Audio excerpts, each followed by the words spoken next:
vous salue dans le précieux nom de notre Seigneur et Sauveur Jésus-Christ. La paix soit avec vous. Amen. Bien avant la prédication de la parole de Dieu, je vous fais part d'une annonce. Vous remarquez sans doute qu'il y a des rénovations à l'entrée de l'église. Donc, on vous prie de s'asseoir après le culte et de suivre les directives du protocole de la sécurité. Soyez patients parce que la sortie sera peut-être un peu longue, donc on vous demande votre collaboration.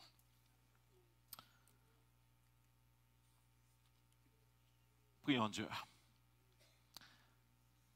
Éternel notre Dieu, d'éternité en éternité, tu es Dieu. Nous te disons merci de nous avoir fait grâce, de pouvoir chanter tes bienfaits, de lire ta parole et d'apporter nos dîmes, nos offrandes, nos dons vers toi. Maintenant, Père, fais silence dans notre cœur, car nous voulons t'entendre, que toi et toi seul. Merci pour toutes les grâces dont nous sommes l'objet de ta part. Voici ta parole. Nous lisons dans ta parole que toute écriture est inspirée de Dieu, utile pour enseigner, convaincre, corriger et instruire dans la justice. Maintenant, Père, parle. Enseigne-nous. Parle pour corriger nous. Parle pour nous instruire. Merci. Et que ton Saint-Esprit nous dirige. Me voici entre tes mains, le canal par lequel que tu veux enseigner le sujet de ce matin, une offrande à l'Éternel. Donne-nous un cœur bien disposé pour écouter ta parole et mettre en application ta parole. Au nom de Jésus. Encore une fois, je vous salue dans le précieux nom de notre Seigneur et Sauveur Jésus-Christ. Je lis pour vous deux textes qui ont été lus dans Exode 25, le verset 1 et le verset 8. L'Éternel parla à Moïse et dit: parle aux enfants d'Israël qu'ils m'apportent une offrande. Vous la recevrez pour moi de tout homme qui la fera de bon cœur. Ils me feront un sanctuaire et j'habiterai au milieu d'eux. Bon nombre de personnes, quand ils viennent à l'église, ils ne veulent pas vraiment qu'on parle de l'argent, qu'on prêche des messages qui portent sur la contribution. Mais pourtant, ça fait partie de la parole de Dieu dans la Bible. Nous ne pouvons pas la négliger, de vous enseigner sur la parole de Dieu. Les chapitres 25 et 35 du livre d'Exode nous relatent l'entretien que Dieu a eu avec son serviteur Moïse. Dieu lui a fait part de son projet de construire un sanctuaire, une tente très spéciale dans laquelle il manifestait sa présence. Pour y parvenir, la contribution du peuple d'Israël est sollicitée. Parle aux enfants d'Israël qu'ils m'apportent une offrande. Une offrande à l'Éternel. Tel est le titre de notre message. Nous allons considérer ce que veut dire l'offrande pour le croyant, le chrétien, et surtout comment offrir à Dieu une offrande qui lui était agréable. Pour le faire, je vais développer pour vous les 3 points suivants. L'offrande de notre être. Deuxièmement, une offrande matérielle. Et troisièmement, les caractéristiques de cette offrande. Tout d'abord, qu'est-ce qu'une offrande? La Bible nous parle de l'offrande comme un cadeau, un sacrifice, une contribution ou un don que l'adorateur apporte à Dieu. Il nous est présenté dans l'Ancien Testament sous la forme d'un sacrifice que nous faisons à Dieu. Et dans le Nouveau Testament, comme un acte d'amour, de remerciement et l'honneur à Dieu. Sous l'Ancienne Alliance, on comptait de façon générale 5 types d'offrandes qui sont, premièrement, l'offrande des prémices, Deutéronome 26, versets 1 à 4. Lorsque tu seras entré dans le pays que l'Éternel, ton Dieu, te donne pour l'héritage, lorsque tu le posséderas et il sera établi, tu prendras des prémices de tous les fruits que tu retireras du sol dans le pays que l'Éternel, ton Dieu, te donne. Tu les mettras dans une corbeille et tu iras au lieu que choisira l'Éternel, ton Dieu, pour y faire résider son nom. Tu te présenteras au sacrificateur, alors en fonction, et tu lui diras, je déclare aujourd'hui à l'Éternel, ton Dieu, que je suis entré dans le pays que l'Éternel a juré à nos pères de nous donner. Le sacrificateur recevra la corbeille de ta main et la déposera devant l'autel de l'Éternel, ton Dieu. L'offrande des prémices était une offrande de reconnaissance et de consécration à Dieu. Deuxièmement, on parle de l'offrande de la dîme. Lévitique 27, verset 32. Toute dîme de la terre, soit des récoltes de la terre, soit du fruit des arbres, appartient à l'Éternel. C'est une chose consacrée à l'Éternel. Toute dîme de gros et de menu bétail, de tout ce qui se passe sous la roulette, sera une dîme consacrée à l'Éternel. Cette offrande servait à l'entretien des Lévites qui exerçaient le service de la tente d'assignation. Troisième type d'offrande, c'était l'offrande de culpabilité. Lévitique 5, versets 1 à 13, je vais lire quelques fragments du texte. Celui donc qui se rendra coupable d'un péché offrira un sacrifice de culpabilité à l'Éternel pour le péché qu'il a commis, une femelle de menu bétail, une brebis ou une chèvre, comme victime expiatoire. Et le sacrificateur fera pour lui l'expiation de son péché. S'il n'a pas de quoi se procurer une brebis ou une chèvre, il offrira un sacrifice de culpabilité à l'Éternel pour son péché, 2 toutrelles ou 2 jeunes pigeons, l'un comme victime expiatoire, l'autre comme holocauste. C'est lorsque le peuple a péché ou quelqu'un, pour avoir le pardon, pour se présenter devant Dieu, donc il doit apporter une offrande. Donc l'offrande peut être une brebis ou une chèvre, mais s'il n'a pas ces moyens-là, il offrira un sacrifice, 2 jeunes pigeons. Et 4e type d'offrande, c'était l'offrande sacrificielle. L'offrande sacrificielle, Genèse 22, versets 1 à 19, je lis quelques fragments de texte.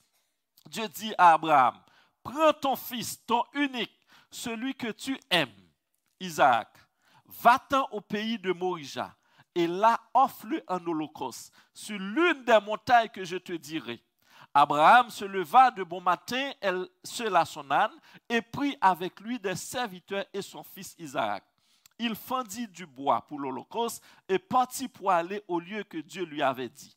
Lorsqu'il fut arrivé au lieu que Dieu lui avait dit, Abraham y éleva un autel et rangea le bois. Il lia son fils Isaac et le mit sur l'autel par-dessus le bois.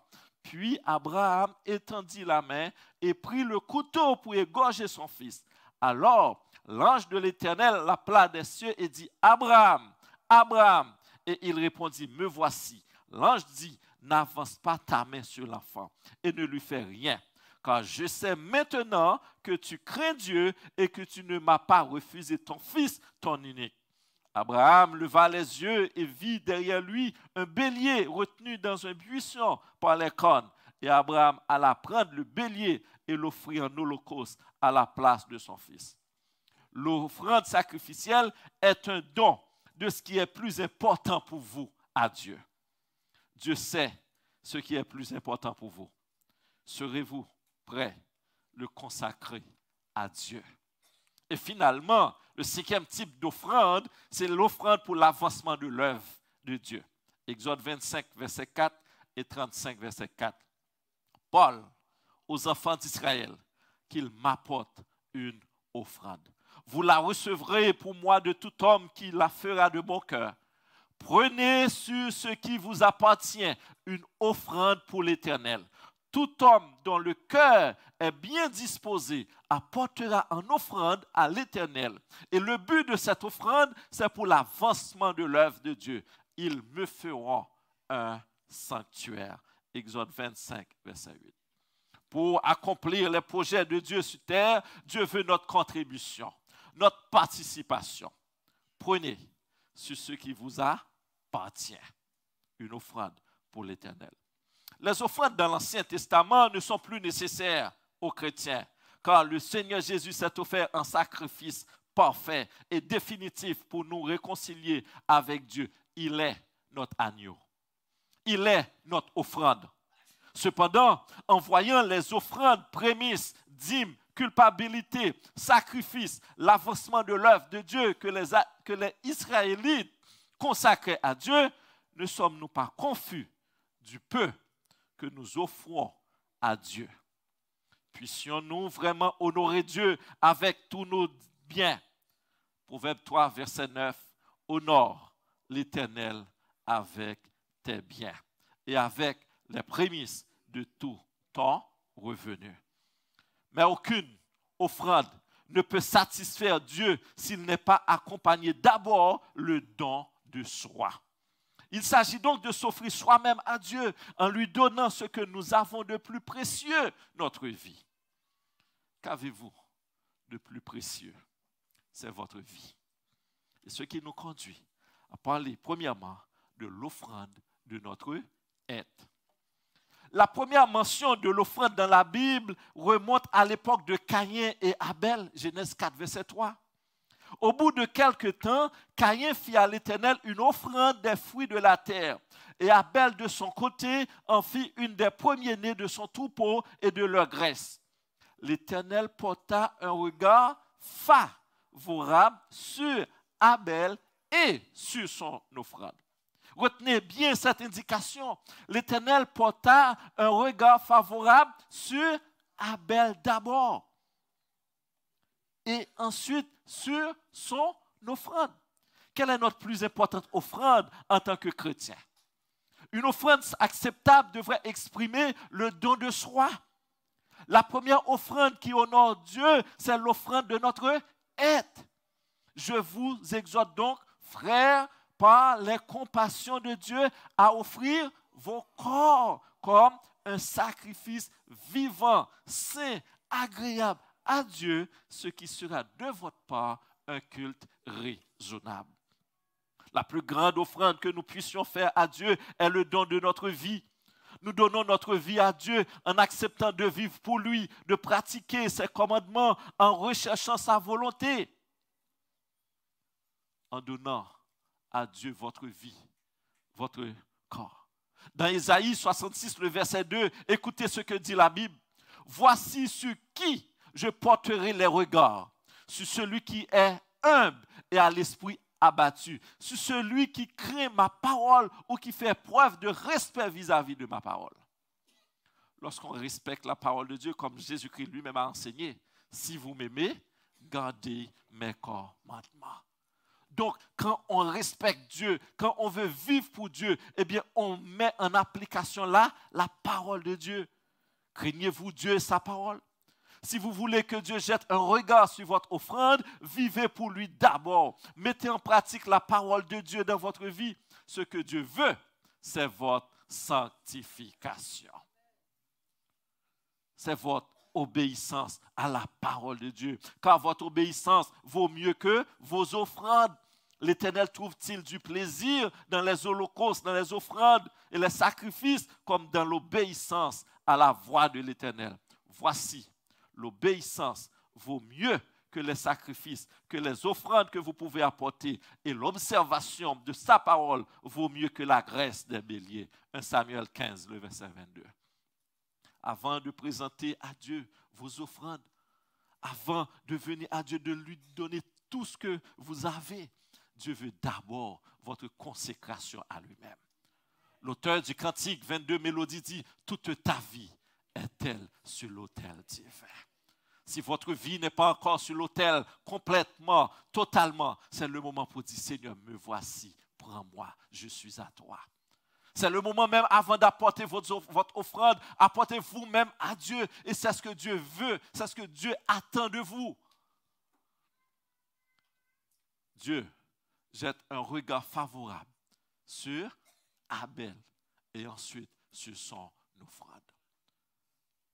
Beaucoup de personnes, lorsqu'il s'agit de donner, peu importe la façon dont vous avez travaillé pour avoir de l'argent, peu importe la façon d'où provient l'argent, pourvu que vous donnez, il s'en fout pas mal. Mais Dieu dit d'abord vous-même d'abord.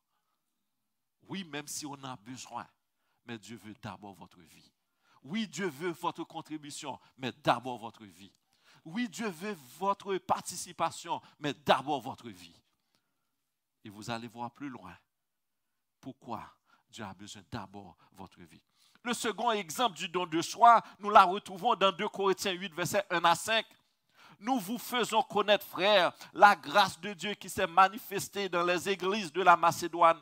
Au milieu de beaucoup de tribulations qui les ont éprouvées, leur joie débordante et leur pauvreté profonde ont produit avec abondance de riches libéralités de leur part. Ils ont, je l'atteste, donné volontairement selon leurs moyens et même au-delà de leurs moyens. Nous demandons avec de grandes instances la grâce de prendre part à l'assistance destinée aux saints. Et non seulement ils ont contribué comme nous l'espérions, mais ils se sont d'abord donnés eux-mêmes au Seigneur. Ce texte nous rappelle, c'est lorsque Paul faisait une collecte pour les saints de Jérusalem. Cette église, donc, était tellement pauvre et traversait pas mal de problèmes, de difficultés. Paul ne voulait même pas parler de cette contribution en faveur des saints de Jérusalem. Mais ils ont contribué. Savez-vous pourquoi ils ont contribué avec tant de largesse, tant de joie? Parce qu'ils se sont donnés eux-mêmes au Seigneur.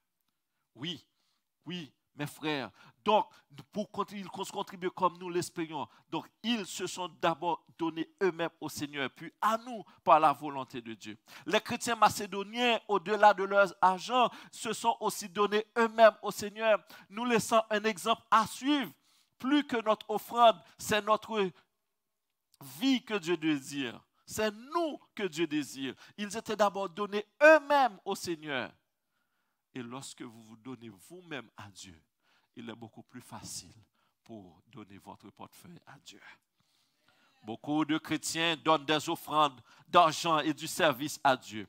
Vous pouvez vous vanter d'avoir servi comme missionnaire dans un endroit difficile durant de nombreuses années ou contribuer financièrement dans beaucoup de projets. Ce sont toutes de bonnes offrandes. Je vous encourage. Mais les dons pour l'œuvre de Dieu n'ont de valeur que s'ils proviennent de ceux qui se sont préalablement offerts eux-mêmes à Dieu. Imitons-nous les chrétiens de la Macédoine. Donnez notre vie d'abord à Dieu. Il vous serait plus facile de contribuer généreusement à l'œuvre de Dieu, bien qu'étant eux-mêmes très pauvres et traversant de grandes difficultés. Les Macédoniens étaient débordants de riches libéralités à l'égard des autres chrétiens. Si nous sommes à Christ, notre argent l'est aussi. L'Éternel porta un regard favorable sur Abel et ensuite sur son offrande. Les chrétiens de Macédoine se sont d'abord donnés eux-mêmes au Seigneur, puis à nous par la volonté de Dieu. Croyez-vous réellement en Dieu? Est-ce que vivre pour Dieu, c'est votre priorité? Est-ce que vous vous consacrez vous-même à Dieu? Et c'est ce que Dieu veut. Je viens à ton autel, offrande volontaire. Donnez-vous vous-même à Dieu. C'est ce que Dieu veut. Si le premier point, c'est une offrande de soi, une offrande de notre vie à Dieu, le second point, c'est une offrande matérielle, une offrande en argent. Voici ce que l'Éternel a ordonné.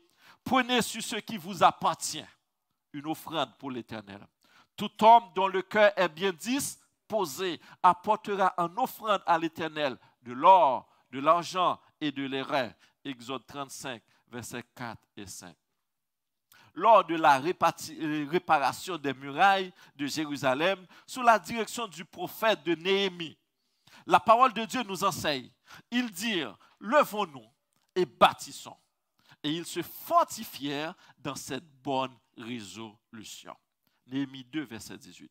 Aujourd'hui, nous bâtissons un sanctuaire, un temple pour le Seigneur. Quel devrait être le mot d'ordre pour terminer ce que nous avons commencé? Levons-nous et bâtissons.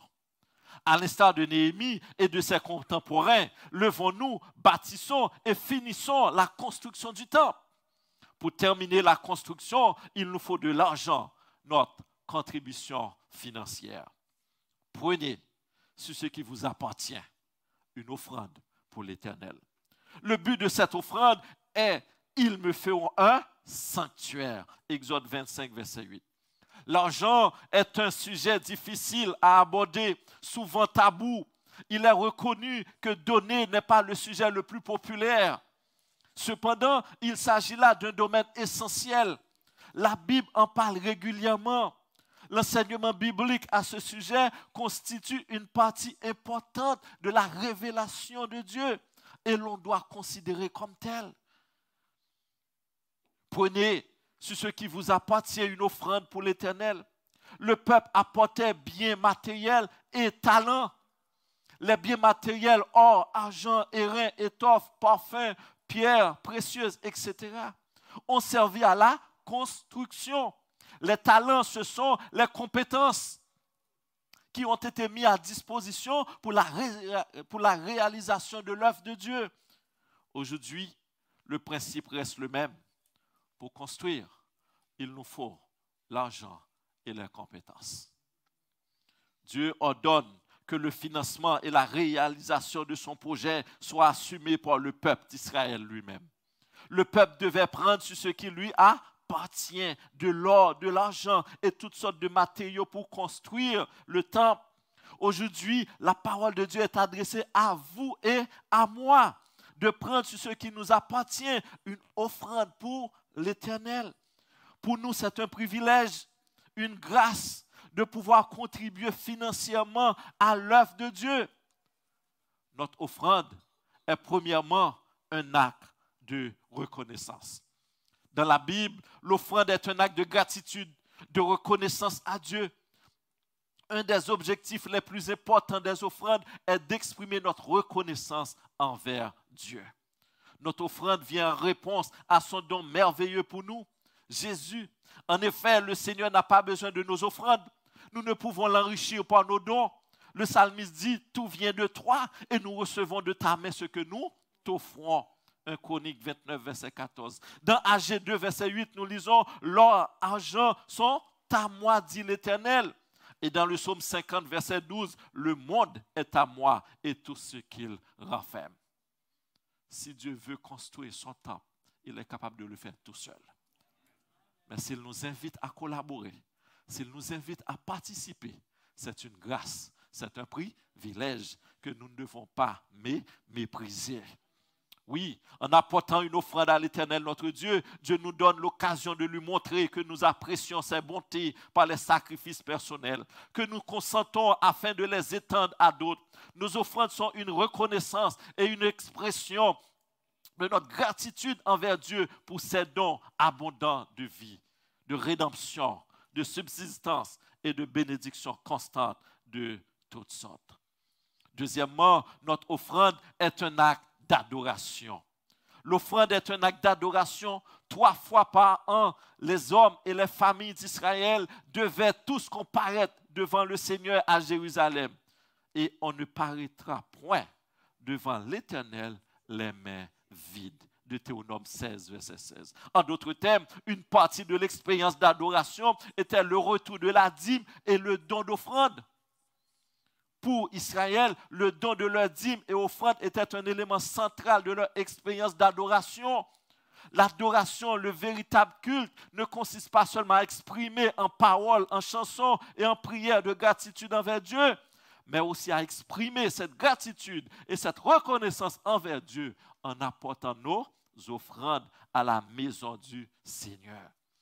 Lorsque les mages d'Orient arrivaient à Jérusalem, virent le petit enfant avec Marie, sa mère, ils se prosternèrent et l'adorèrent.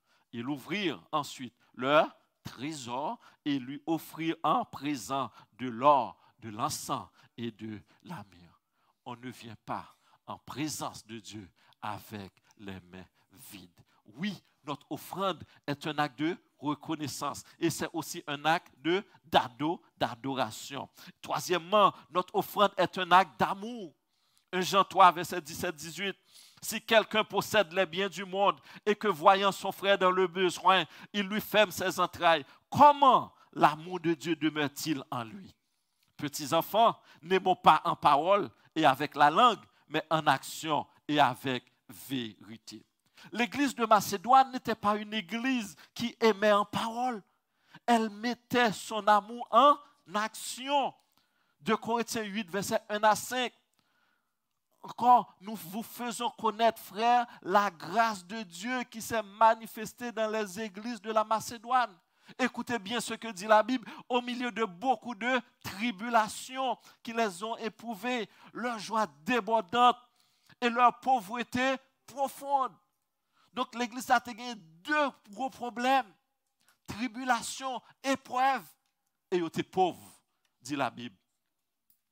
Mais en dépit de leur tribulation, de leur pauvreté, il dit, on produit avec abondance de riches libéralités de leur part. C'est parce qu'ils se sont donnés eux-mêmes d'abord à Dieu et l'amour de Dieu était dans leur cœur. Oui, ils ont, je l'atteste, donné volontairement selon leurs moyens et même au-delà de leurs moyens, nous demandons avec de grandes instances la grâce de prendre part à l'assistance destinée aux saints. Et non seulement ils ont contribué comme nous l'espérions, mais ils se sont d'abord donnés eux-mêmes au Seigneur, puis à nous par la volonté de Dieu. Nous ne devons pas aimer en parole et avec la langue, mais plutôt en action et en vérité. Autrement dit, ne nous limitons pas à employer simplement des mots affectueux et qui ne correspondent pas à la réalité, mais montrons la sincérité de notre amour par des actes de bienveillance authentiques. Ne dites pas « je suis pauvre », ne dites pas « les temps sont trop durs » pour contribuer financièrement à l'œuvre de Dieu. Nos offrandes est un acte d'amour. L'amour, quand elle est présente, elle est plus forte que notre pauvreté. L'amour est plus fort et plus grand que nos tribulations. Et l'église de Macédoine en est un exemple.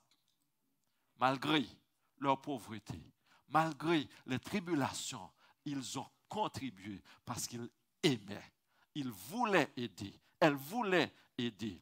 Oui, l'amour était plus fort que leur pauvreté. L'amour était plus fort et plus grand que leur tribulation. Bien qu'étant eux-mêmes très pauvres et traversant de grandes difficultés, les Philippiens étaient débordants d'amour et de riche libéralité à l'égard des autres chrétiens. Nous pouvons dire ce qui motive les chrétiens à donner des offrandes est leur amour pour Dieu. Un amour désintéressé, dont l'attention se focalise sur Dieu et leurs semblables. Et finalement, notre offrande est un acte de foi.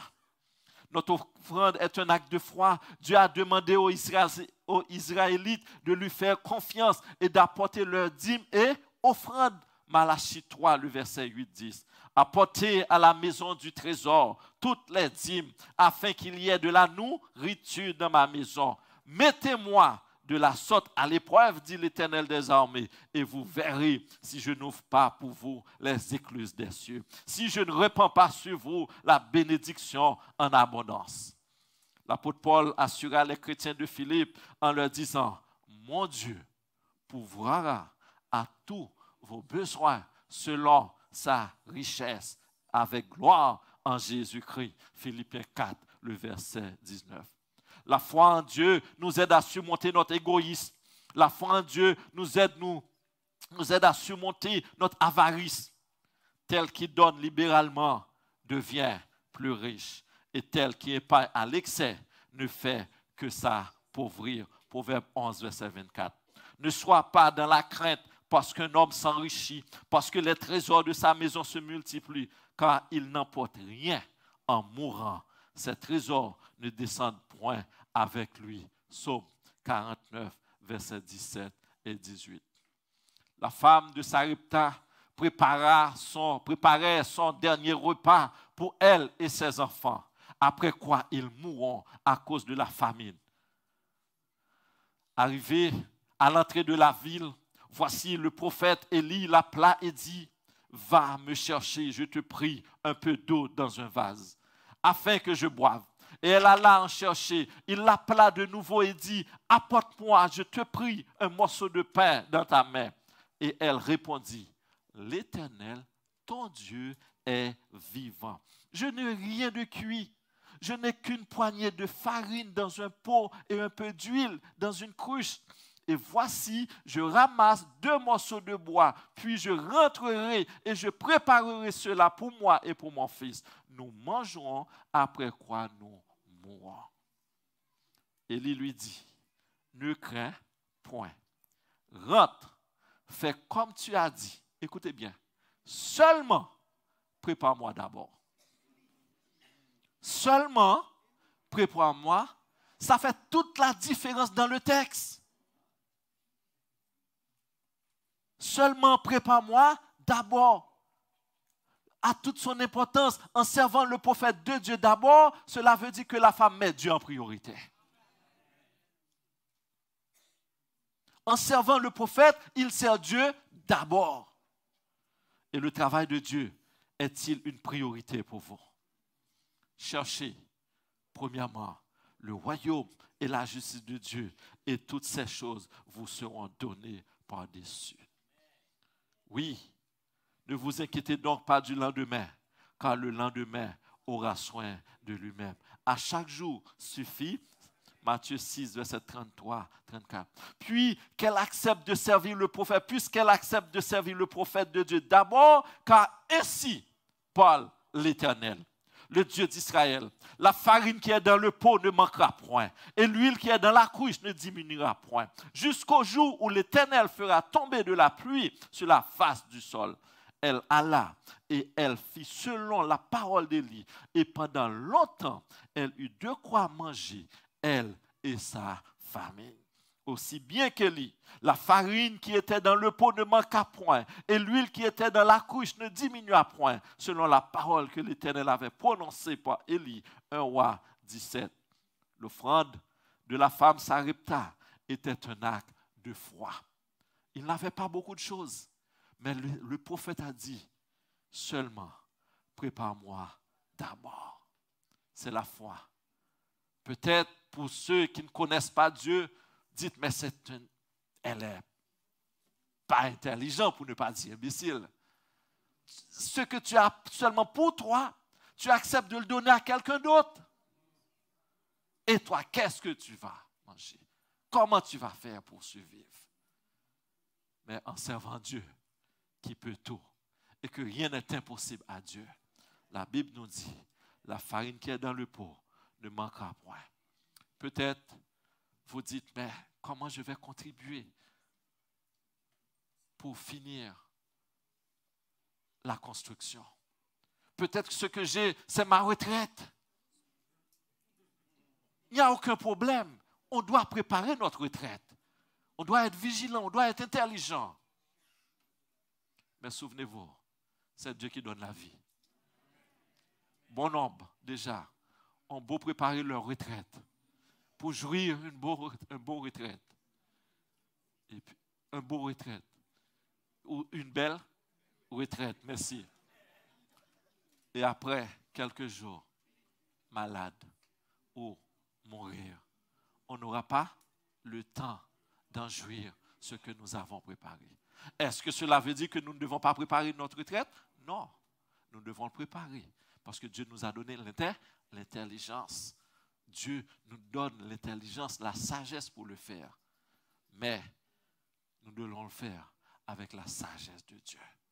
Nous devons apprendre à contribuer à l'œuvre de Dieu. Loin de moi de vous faire peur. Ce n'est pas dans l'habitude, moi, de prêcher l'évangile pour faire mon peur. Je vous enseigne la parole de Dieu. Oui, l'offrande de la femme était un acte de foi. Si le premier point, c'est une offrande de soi même, l'offrande de notre vie, de notre être à Dieu. En donnant notre vie à Dieu, tout notre être à Dieu, il n'y aura pas de difficulté à remettre à Dieu notre portefeuille. Mais, quelles sont donc les caractéristiques de l'offrande que Dieu demande?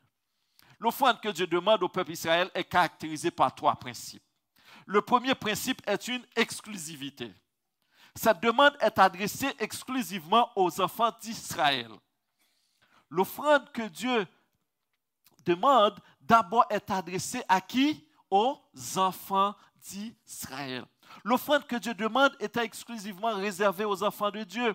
L'Éternel parle à Moïse et dit, parle aux enfants d'Israël qu'ils m'apportent une offrande et vous la recevrez pour moi de tout homme qui la fera de bon cœur. Être enfant de Dieu est un privilège, une grâce, une bénédiction.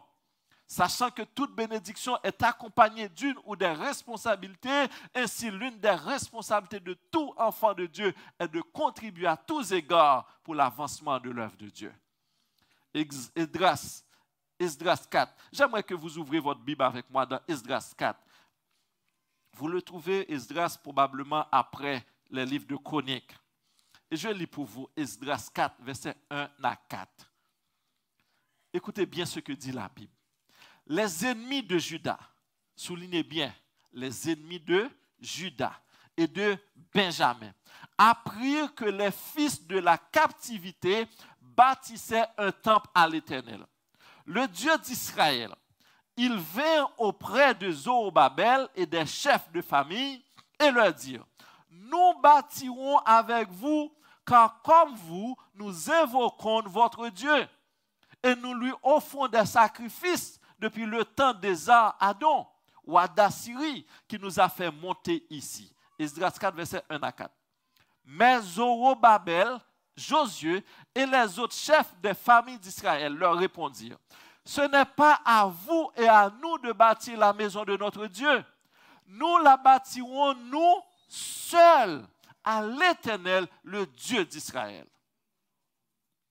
Comme nous l'a ordonné le roi de Cyrus, roi de Perse. Alors les gens du pays découragèrent le peuple de Juda. Ils l'intimidèrent pour l'empêcher de bâtir.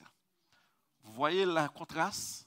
Enfants de Dieu, ennemis de Dieu. Les ennemis du peuple de Juda et Benjamin, c'était des ennemis de Dieu. Donc vous aussi, vous et moi, à un moment donné, nous étions ennemis de Dieu. Mais en Jésus-Christ, Dieu nous a réconciliés. Et aujourd'hui, nous qui croyons en Dieu, nous sommes devenus enfants de Dieu. Donc quand la parole de Dieu dit, donc parle aux enfants d'Israël, aujourd'hui, il parle aux enfants de Dieu. Vous qui êtes membres de Philadelphie, vous qui êtes membres, qui êtes enfants de Dieu, c'est à vous que le message est adressé.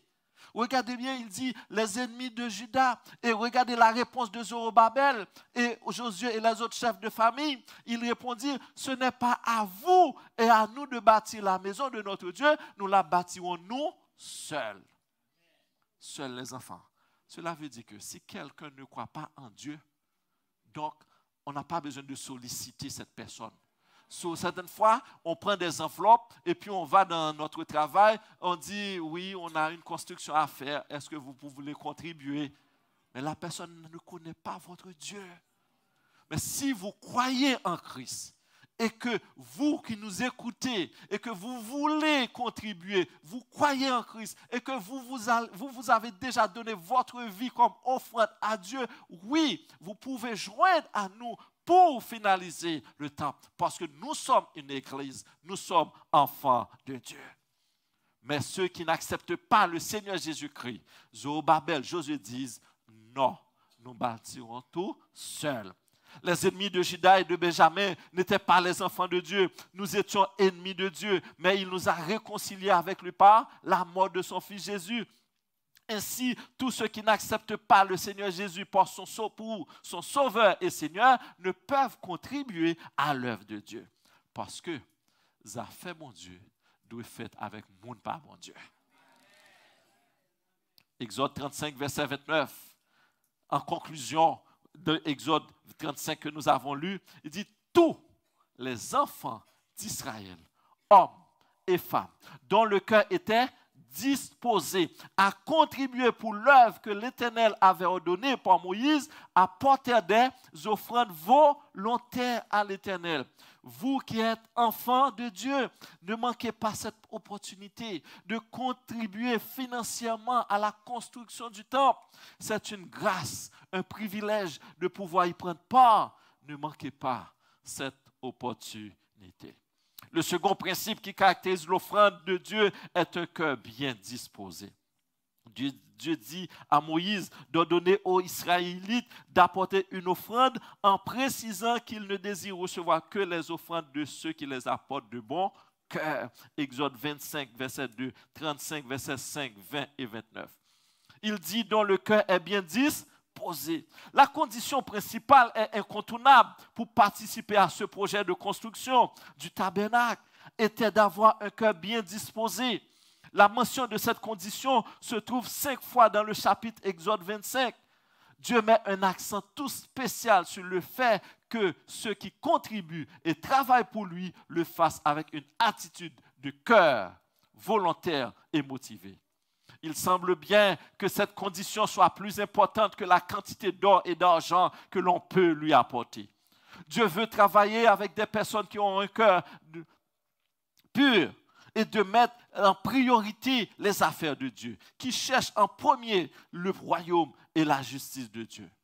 Pour contribuer à l'avancement de l'œuvre de Dieu, il faut avoir un cœur disposé. Pourquoi le cœur? Parce que le cœur englobe les 4 dimensions de l'offrande.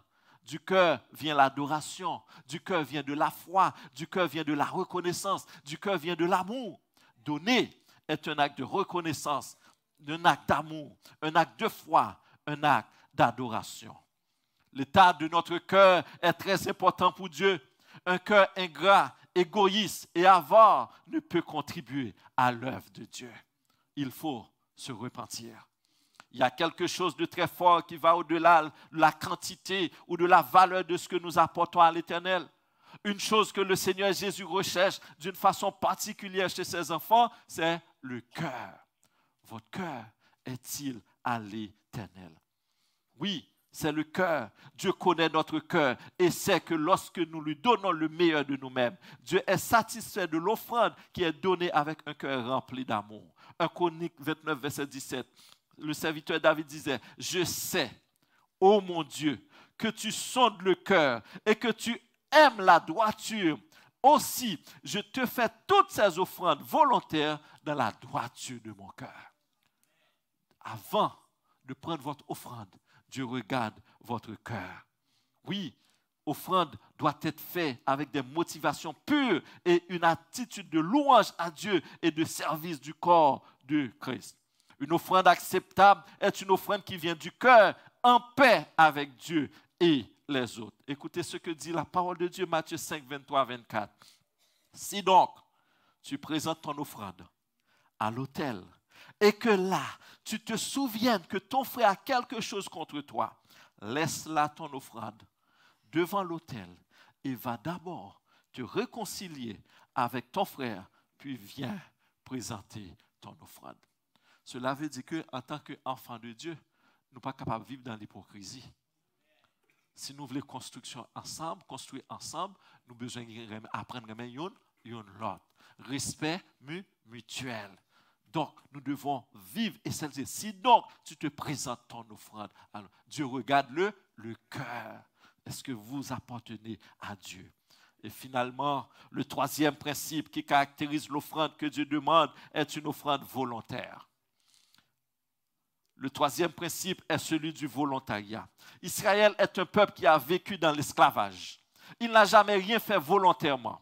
C'était toujours par obligation, par contrainte, par devoir. Ils n'avaient pas été créés pour être les esclaves de Pharaon, mais pour être les serviteurs libres du Dieu vivant. Un sacrifice, une offrande effectuée sur la contrainte n'a aucune valeur pour Dieu. Combien de fois faisons-nous l'offrande sans grande joie, comme si nous étions forcés de le faire? Une offrande acceptable est une offrande volontaire et non une offrande que nous apportons au Seigneur sous obligation, avec réticence. Le Seigneur ne nous force pas à lui apporter des offrandes, mais il s'attend à ce que nous lui offrirons des offrandes volontaires. L'offrande est un acte volontaire et doit être faite sans contrainte. L'apôtre Paul dira la même chose à l'église de Corinthe, que chacun donne comme il a résolu dans son cœur, sans regret ni contrainte, car Dieu aime celui qui donne avec joie. 2 Corinthiens 9, verset 7. L'offrande doit être faite avec un cœur absolument volontaire, mais elle doit aussi être donnée avec justice, que chacun doit donner selon ce qu'il a décidé dans son cœur. Le montant d'une offrande n'est pas commandé par Dieu, mais déterminé par la personne qui adore Dieu.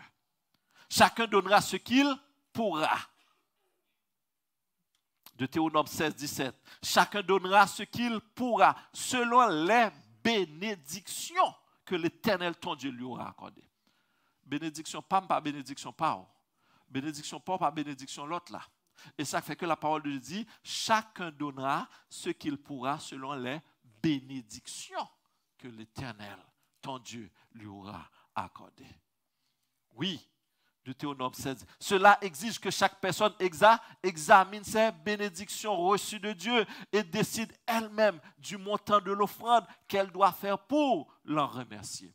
Oui, on peut vous encourager avec un montant quelconque, mais oui, ce qu'on vous demande, ou bien ce qu'on dit, ok, on aurait aimé avoir tel montant, mais tenant compte de ce que Dieu vous a, comment Dieu vous a béni, vous pouvez dire que Dieu donne beaucoup plus encore. Et c'est l'amour avant tout. Regardez l'offrande de la femme. Il avait seulement 2 sous. 1/4 de pièce. La parole de Dieu dit, cette femme a donné beaucoup plus. Et pourtant les autres ont donné leur superflu.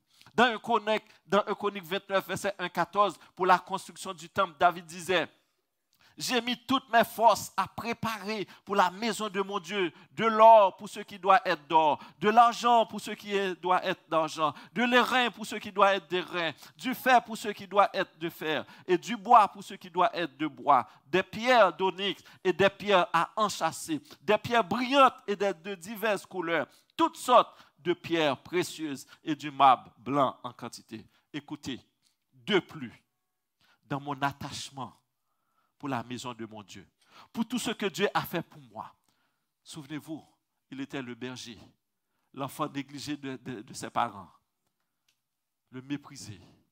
Mais lorsque Dieu est allé le chercher derrière les troupeaux pour lui faire devenir roi, il dit, pour moi, mon attachement pour la maison de Dieu, donc, pour ce que Dieu a fait pour moi, je donne à la maison de mon Dieu l'or et l'argent que je possède en propre, ou tout ce que j'ai préparé pour la maison du sanctuaire, 3000 talents d'or, d'or d'Ophir, 7000 talents d'argent épuré pour en revêtir les parois des bâtiments, l'or pour ce qui doit être or, argent.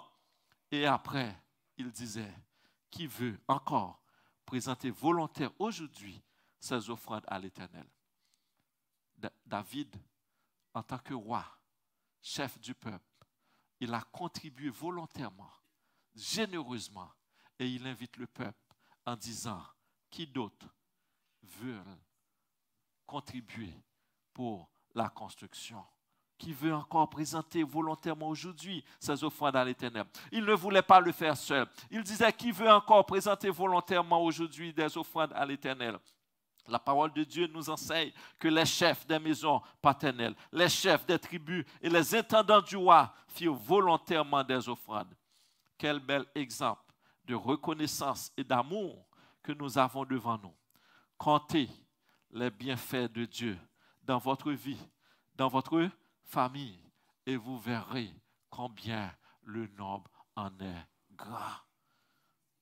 Ne soyez pas mesquins, dit la Bible. Tel qui donne libéralement devient plus riche, et tel qui épargne à l'excès ne fait que s'appauvrir. Proverbe 11, 24. L'offrande doit être utilisée selon la parole de Dieu. La gestion des offrandes est confiée à Moïse, non pas pour qu'il en fasse ce qu'il veut. Au verset 8 d'Exode 25, Dieu annonce à quoi vont servir les offrandes. Ils me feront un sanctuaire. L'argent que nous percevons dans nos églises doit être utilisé pour ce qu'il a été destiné, c'est-à-dire servir à accomplir la mission pour laquelle il a été ramassé. Moïse a reçu une offrande du peuple pour l'Éternel en vue de construire le tabernacle. David invitait le peuple à participer à une offrande en vue de construire un temple pour l'Éternel. Paul invitait les églises locales à contribuer généreusement à une offrande pour les chrétiens de Jérusalem. Toutes ces offrandes ont été utilisées pour la mission pour laquelle elles ont été destinées. De même, en tant qu'Église, utilisons l'argent de l'offrande que nous apportons à Dieu. Nous recevons l'offrande, donc nous devons l'utiliser avec rigueur, droiture, et assurons-nous qu'elle soit utilisée avec discernement et la sagesse que Dieu nous donne. Une offrande à l'Éternel, c'est le sujet que j'ai développé pour vous en 3 points. L'offrande que Dieu demande, c'est votre vie d'abord, puis votre contribution en argent. Prenez sur ce qui vous appartient une offrande pour l'Éternel. Et finalement, Dieu attend une offrande venant de ceux qui sont sauvés par la foi en Christ, ses enfants, qui ont une bonne disposition de cœur et qui sont volontaires. Y a-t-il quelqu'un qui veut donner sa vie en offrande à Dieu aujourd'hui? Je viens à ton autel, offrande volontaire. Librement, je veux prendre la vie, Seigneur Jésus. Moi, je veux consacrer le barreau. Prends comme moi avec la jambe, prends l'homme moi avec la jambe. Tout ça me gagne, c'est pour moi-même. Pour capable de dire ça, commencez à faire premier pas. Y a-t-il quelqu'un dans la salle qui n'a pas encore fait la paix avec Jésus-Christ? Y a-t-il quelqu'un qui vit comme bon te semble? Comme si la vie, c'est pour lier. Mais Dieu, un jour, vous demandera compte. Qu'est-ce que vous avez fait avec la vie qu'il vous a donnée? Oui, apportez vos offrandes, c'est bien. Mais Dieu attend d'abord votre vie. Serez-vous capable de dire, mon corps, mon cœur, mon âme ne m'appartiennent plus. Ils sont à toi, Seigneur Jésus. Que Dieu vous bénisse, l'Église. Levons-nous. Levons-nous. Levons-nous. Levons-nous. Levons-nous. Levons-nous. On met tête ensemble. Levons-nous. Levons-nous. Levons-nous, investissons ce que Dieu nous donne et achevons la construction du temple du Seigneur.